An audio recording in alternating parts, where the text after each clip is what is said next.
awaited the flying father from Newcastle. Steve Robilliard picks up on part 2 of the John Cootes story.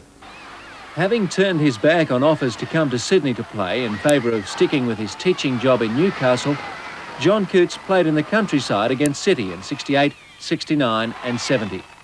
John, which games or moments in rugby league remain in your mind now as personal highlights? I guess the obvious one was the first try in the first test in which I represented Australia. That was in New Zealand at Carlaw Park in the first test, and I was lucky enough to score a try there. So that was a real thrill. I mean, there'd been a big build-up and a big hype-up being selected in the team, but that was really a great moment for me. The brilliant Bobby McCarthy, number 9, on to John Coote, and another try to Australia. The next year he played 2 tests against Great Britain in Australia, but was dropped for the 3rd. Later, in 1970, he won back his place under Harry Bath for the World Cup match in Leeds.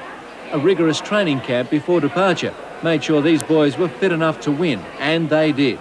But other matters were playing on John's mind, most crucially, whether the priesthood was for him. I missed the warmth of the family, and I'd had a very warm family, a wonderful family life, and that started to get through to me after a while. I'd enjoyed the college and the study because I had very close friends there, even though it was discouraged to make close friends, but I still enjoyed that camaraderie. And then all of a sudden you're out in the world on your own, and it started to get through to me there was something lacking, and it didn't take me too long to figure out what it was. And then when you fall in love, you sort of, reason goes out the window.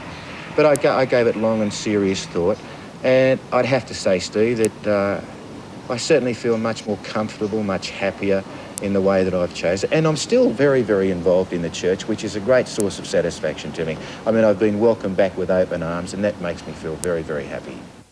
He married Gina in the United States.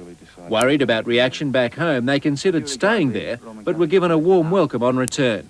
Gina stretched the friendship, though, with her treatment of his football souvenirs. I remember once coming back from a country entertaining tour. I was driving back in the very early hours of the morning, and the garbage truck is coming down the road, and the garbo stepped out from behind the truck. He's got a Western Suburbs jumper on, he's got part of my Australian tracksuit on, and a brand new pair of army boots, which was a legacy from my days as a cadet officer at the school. All priceless heirlooms, as you can imagine, and here he is charging down the street. I got back home, I said, darling, a strange coincidence. The garbo has got some exactly the same things that I've got.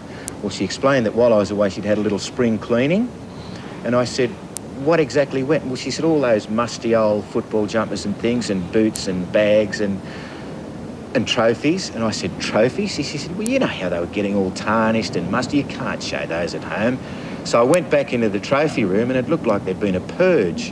And I said, no, what about the blazers and things, programs? And she said, oh, but they were all curling up. And I said, is there anything left? And she said, well, you know your blazer? And I said, yeah. And she said, here, I kept the pocket for you. So that's about it. Yeah. That's about my storehouse of priceless relics. You managed to keep a program, though? One program, the pocket was tucked inside that, yeah. Right. The World Cup. These days, he keeps an eye on his favourite teams, Canterbury and Parramatta, and like Les Johns, is delighted Newcastle are in the big league now. And as for the way the game is played in the 90s... I really do see it as far more professional. I mean, not that we gave anything less to the game, and I particularly tried to be as fit as I possibly could and do as well a job as I possibly could. And I think I got Bobby Fulton to thank for that, because Bobby was one of the most professional athletes that I'd ever seen. I mean, when we finished a training session, Bobby would go out and spend another 20 minutes, half an hour, just doing short sprints or concentrating on some facet of his game. So there were some of us that were fully professional, I feel, that approached it in that dedicated way. But nowadays, of course, it's a must that everyone in the team has to do that.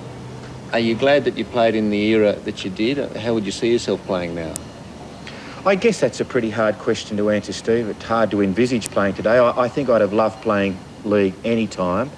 But if I played now, of course, I wouldn't have made the wonderful friends and had the marvellous experiences that I had in the past. And maybe they were unique just at that particular time. So I got great enjoyment out of doing what I did at the time. I'd love to be playing now. If I were young enough, I'd be knocking on the doors trying to sign up.